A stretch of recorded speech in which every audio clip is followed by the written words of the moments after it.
Welcome to my class. नमस्ते student. बच्चों, आज हम कक्षा 10वीं की पाठ्य पुस्तक क्षितिज भाग 2 का अध्ययन करने जा रहे हैं, जिसमें हम चैप्टर नंबर 17 पढ़ रहे हैं और इस चैप्टर का शीर्षक है संस्कृति। संस्कृति इस पाठ का यह सेशन नंबर 4 है। संस्कृति इस निबंध में हमने इसके पहले भागों में देखा था कि संस्कृति क्या है और सभ्यता किसे कहेंगे। संस्कृत व्यक्ति और सभ्य व्यक्ति, इसमें क्या अंतर है कि जिसके द्वारा आविष्कार किया जाता है उसे हम संस्कृत व्यक्ति कहते हैं, लेकिन उस किए गए आविष्कार का अनायास प्रयोग करने वाले जो लोग होते हैं उन्हें हम सभ्य भले ही कह सकते हैं, लेकिन उन्हें हम संस्कृत नहीं कह सकते। इसके बाद लेखक कहते हैं कि संस्कृति और सभ्यता मानव सभ्यता के या मानव संस्कृति के जननी क्या होते हैं कि भौतिक प्रेरणा और ज्ञानेच्छा। इसके साथ साथ लेखक हमें बता रहे हैं कि त्याग की जो भावना होती है वह भी मानव संस्कृति के जननी का कारण होती है। अब वो आगे अलग अलग उदाहरणों के द्वारा हमें वह बताते हैं, तो उसको हम पाठ के अगले परिच्छेदों के द्वारा पढ़ते हैं।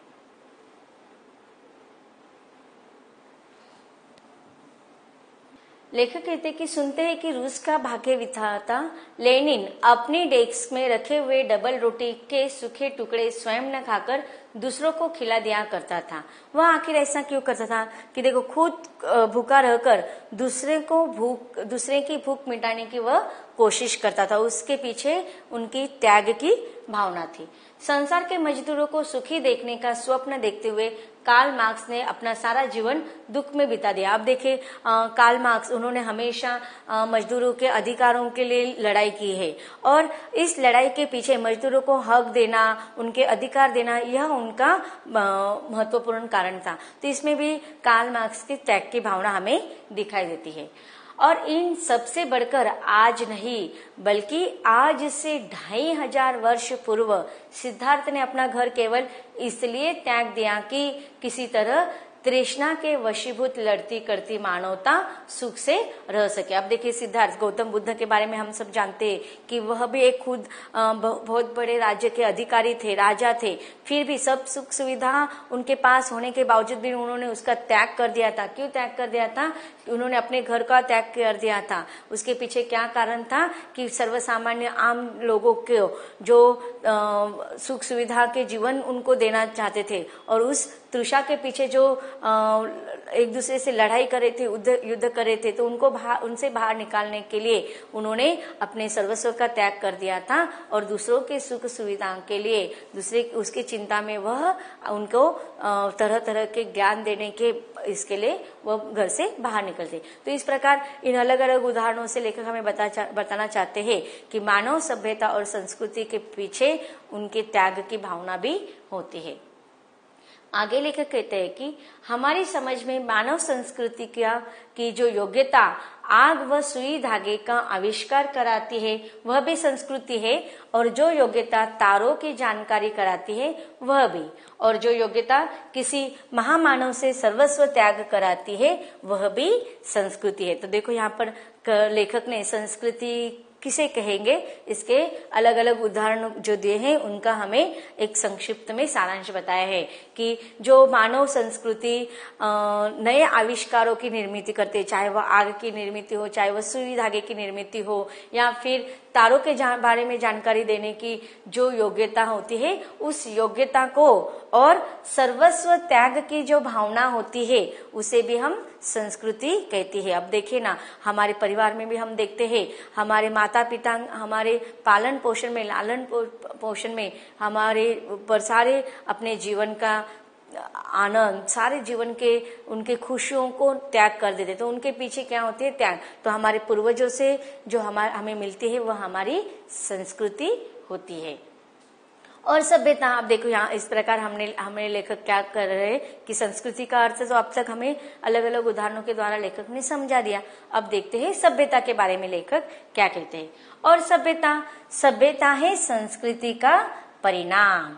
अब देखिए, अब तक हमें लेखक ने संस्कृति के बारे में बहुत सारी जानकारी दी कि जो हमें पूर्वजों ने हमारे लिए नई बनाए हैं और उसके पीछे भी भौतिक प्रेरणा रही, उनकी ज्ञानेच्छा रही है, उनकी त्याग की भावना रही है, लेकिन वह जो संस्कृति है वह संस्कृति हमें अमूर्त रूप में होती है वह आंतरिक प्रेरणा होती है, लेकिन जो बाह्य प्रेरणा होती है, जो अमूर्त रूप में होती है, वह होती है सभ्यता। और इस प्रकार लेखक का मानना है कि सभ्यता संस्कृति का परिणाम है। हमारे खाने पीने के तरीके, अब देखिए, अब तक हमने देखे थे संस्कृति के बारे में, वह हमें पता चलता है कि वह हमारे आंतरिक प्रेरणा होती है, लेकिन जो हमारे खाने पीने के तौर तरीके होते हैं, मतलब हमारे बाह्य तौर तरीके, हमारे खाने पीने के तरीके, हमारे ओढ़ने पहनने के तरीके, हमारे गमनागमन के साधन, आने जाने के साधन की हम क्या, अब देखिए जिस प्रकार से मनुष्य की परिस्थिति होते हैं, स्टेटस होते हैं, उसके हिसाब से वह आने जाने के साधन का प्रयोग करते हैं। जैसे कि कोई साइकिल पर जाता है, कोई स्कूटर पर जाता है, कोई 4 व्हीलर में जाता है, या कोई उससे ज्यादा भी इसमें एरोप्लेन में जा सकता है। मतलब हमारे आने जाने के जो साधन होते हैं वह हमारे ये सारे सभ्यता के उदाहरण यहाँ पर लेखक बता रहे। हमारे परस्पर कट मरने के तरीके, कट मरने के तरीके, यह सब हमारी सभ्यता है। तो देखो हमारे बाह्य जीवन में, भौतिक जीवन में, सांसारिक जीवन में हमारे खाने पीने के तौर तरीके, हमारे रहने का ढंग, यह सारी चीजें हमारे सभ्य है। मानव की जो योग्यता उससे आत्मविनाश के साधनों का आविष्कार करती है, हम उसे उसकी संस्कृति कहे या असंस्कृति। अब देखिए यहाँ यह जो वाक्य है बहुत महत्वपूर्ण है। अब लेखक यहाँ क्या करे कि मानव की जो योग्यता उसे आत्मविनाश, आत्मविनाश का अर्थ क्या है कि खुद का विनाश करना। अब खुद का विनाश करना मतलब खून नहीं करना है, बल्कि हमारे अंदर जो सभ्यता होती है, जो संस्कृति है, जो अच्छे गुण होते हैं, जो नैतिक मूल्य तत्व होते हैं हमारे, उसको नाश करना, अर्थात हमारे अच्छाई को त्याग देना, हमारी सच्चाई को त्याग देना। तो आत्मविनाश के साधनों का आविष्कार करते हैं, उसे हमें संस्कृति कहना चाहिए, तो असंस्कृति। तो अब देखिए लेखक ने और एक प्रश्न पूछा है कि संस्कृति किसे कहेंगे, असंस्कृति कैसे कहेंगे। तो मानव समाज के विकास के लिए जिन आविष्कारों का निर्माण हुआ है, अगर वह मानव के लिए कल्याणकारी है तो वह संस्कृति होगी। अगर वह मानव के लिए अकल्याणकारी है, मानव के लिए वह कल्याणकारी नहीं है, उनके लिए अहितकारी होगी, तो वह असंस्कृति होगी। और जिन साधनों के बल पर वह दिन रात आत्मविनाश में जुटा हुआ है, उन्हें हम उसकी सभ्यता समझे या असभ्यता। अब देखिए मनुष्य अपने खुद के विनाश के लिए, इस समाज के विनाश के लिए, पूरे मानवता के विनाश में जुटा हुआ है, और जिन साधनों के बलबूते पर वह विनाश के पीछे भाग रहा है, तो यहाँ पर लेखक कह के आत्मविनाश में जुटा है, उसकी सभ्यता उसे सभ्यता समझे या असभ्यता। अब देखिए संस्कृति क्या थी, आग की निर्मित, लेकिन उस आग का अगर हम सही मायने में प्रयोग करेंगे तो वह हमारी संस्कृति भी होगी और सभ्यता भी होगी। लेकिन अगर हम उसका दुरुपयोग करते हैं, अब आग का प्रयोग खाना बनाने के लिए करना चाहिए, किसी नई चीज की निर्मित के लिए करना चाहिए। अब देखते हम कठोर से कठोर चीजों को हम आग के द्वारा पिघला कर नई वस्तु की निर्मित कर सकते हैं, तो वह अच्छा प्रयोग इसका करते हैं, तो वह संस्कृति होगी और सभ्यता होगी। लेकिन आग का प्रयोग किसी को जलाने के लिए, बम बनाने के लिए, किसी के विनाश के लिए, मानव के अहित के लिए, अकल्याणकारी के लिए करेंगे, तो वह होगी असभ्यता। संस्कृति का यदि कल्याण की भावना से नाता टूट जाएगा तो वह असंस्कृति होकर ही रहेगी, और ऐसी संस्कृति का अवश्य भावी परिणाम असभ्यता के अतिरिक्त दूसरा क्या होगा। अब देखिए लेखक कहते हैं कि संस्कृति हमारी जो पूर्वजों से आई हुई है, वह तो उन्होंने अच्छे के लिए इसका उपयोग किया था, समाज के हित के लिए, मानव के हित के लिए, और उसके पीछे कल्याण की भावना ही निहित थी। लेकिन आज के युग में वह भावना परिवर्तित हो गई है। कल्याण की भावना से अगर संस्कृति का नाता टूट जाएगा तो वह संस्कृति असंस्कृति में परिवर्तित होकर ही रहेगी। ऐसी संस्कृति का अवश्यभावी परिणाम असभ्यता के अतिरिक्त दूसरा क्या होगा। अगर संस्कृति का परिणाम असंस्कृति के रूप में परिवर्तन होगा तो इसका परिणाम सभ्यता के बजाय असभ्यता में ही होगी। आगे लेखक कहते हैं कि संस्कृति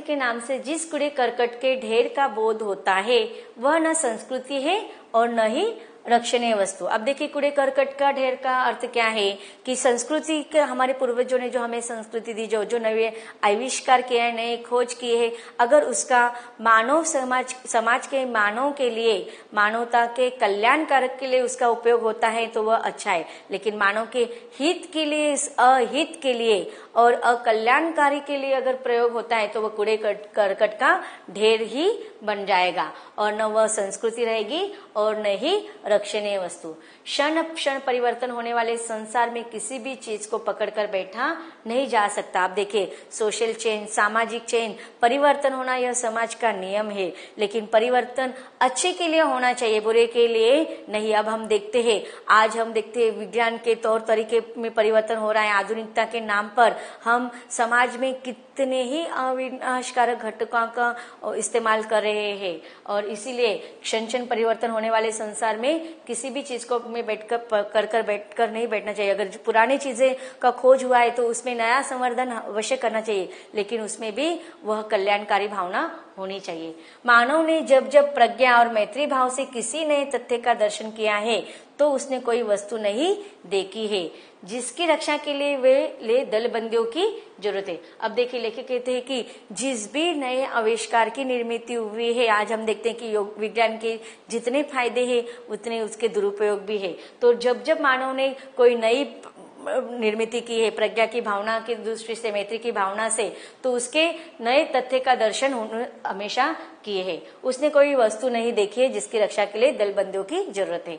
मानव संस्कृति एक अविभाज्य वस्तु है और उसमें जितना अंश कल्याण का है वह अकल्याणकार की अपेक्षा श्रेष्ठ ही नहीं स्थायी भी है। अब देखिए यहाँ पर लेखक क्या कह रहे कि मानव संस्कृति एक अविभाज्य वस्तु है। अब देखिए यह मानव संस्कृति उसमें कभी विभाजित नहीं हो सकते, उसको कभी हम तोड़ नहीं सकते। अविभाज्य मतलब यह दो अलग शब्द से, विभाज्य मतलब जिसको विभाजित नहीं कर सकते, उसको अलग नहीं कर सकते। तो मानव संस्कृति हमेशा अविभाज्य वस्तु है। आप देखते हैं हमारे भारत में तो कितने ऐसे सदियों से हमने उदाहरण देखे हैं कि कितने भी आज हम देखते हैं संस्कृति हमारे देश की क्या है, यूनिटी इन डाइवर्सिटी है कि तरह तरह के संस्कृति के लोग यहाँ पर रहते हैं, उसमें यूनिटी है और इस यूनिटी के बलबूते पर ही हम हमारे संस्कृति को कभी विभाजित नहीं कर सकते। भले ही कितने ही ऐसे अमंगलमय प्रसंग हमारे देश को उससे सामना करना पड़ा है, फिर भी हमने कभी भी उसे विभाजित नहीं किया है।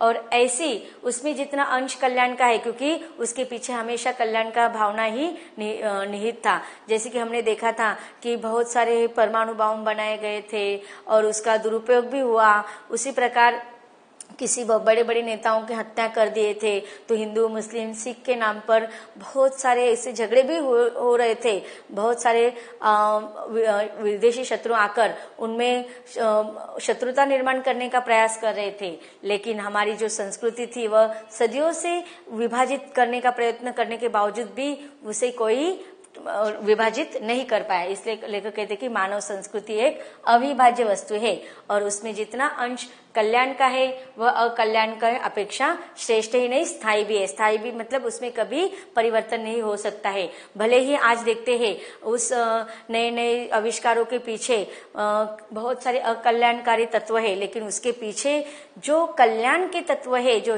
हित के तत्व है, जो मानव सभ्यता के तत्व है, मानव संस्कृति के तत्व है, वह उससे कहीं ज्यादा श्रेष्ठ है और वह हमेशा स्थायी बनकर ही रहने वाले हैं। तो इस प्रकार इस पाठ में परिच्छेदों में जो कठिन शब्द हमने पढ़े हैं उसके अर्थ देख लेते हैं। देखते हैं कठिन शब्दों का अर्थ। परिणाम, नतीजा, फल, गमनागमन, यातायात, आना जाना, अवश्य भावी जिसका होना निश्चित हो, अनिवार्य, रक्षणीय रक्षा करने योग्य, प्रज्ञा, बुद्धि, विवेक, दलबंदी दल अथवा गुट बनाना और उसका संगठन करना, अविभाज्य, अखंडित, श्रेष्ठ, सर्वोत्कृष्ट।